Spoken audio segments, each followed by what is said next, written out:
interesting approach to storytelling to have the dialogue being told on television that kind of related to what was story was going on screen. And it was a very innovative way to kind of storytell, which I thought was fun and imaginative and original. And, took us on a ride that I thought the two actors portrayed really well non-verbally. I'm kind of curious to see what the filmmaker will do next. The two main characters didn't have any dialogue with each other. They didn't actually speak to each other at all during the film, which I thought was really fascinating. I liked the use of the neighboring couple who was like fighting or whatever else they had going on to kind of illustrate the own cracks in the relationship of the people that you actually saw. I also thought, and this might be me reading into it, but I also thought that the scene itself of them just in the living room, and they obviously showed over time that they kind of did the same thing every night, but the scene itself didn't really move that much. It was just that one shot.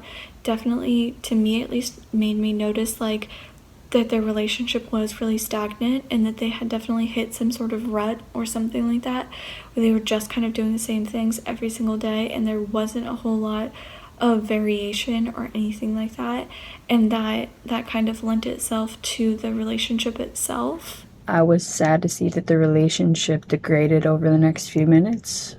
They're just stuck going through the motions, I guess. They want something more.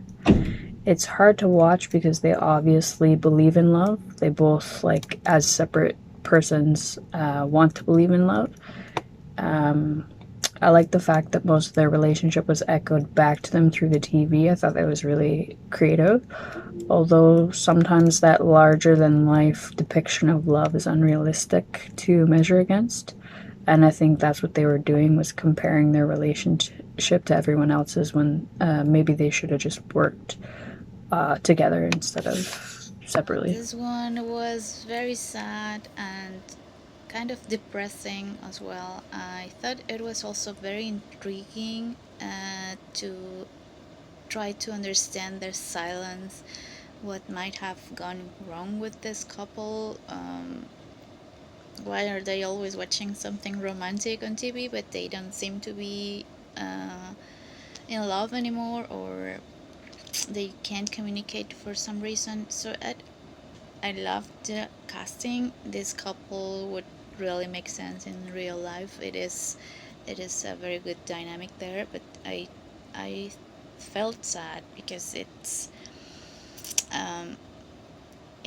they did a great job portraying this breakout, this moments. But I was sad, and I think that was the objective of the film, so kudos to them. I really like this one. I just thought it was so smart to have the whole inner life of this couple sort of played out by what they're watching on TV. I mean, it speaks volumes of society right now. I mean, we're all glued to our sets and looking for those things on the TV that are actually happening within ourselves. And yeah, just what a brilliant commentary on all that, I thought. And the set was just really interesting. That is an example of a finely tuned set, I thought.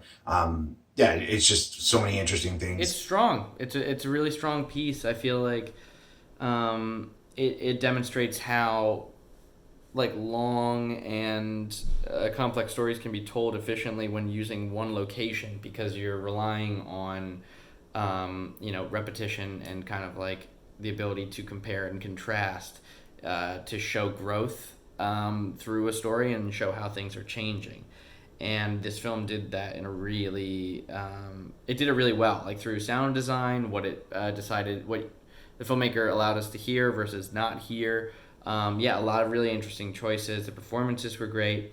Whenever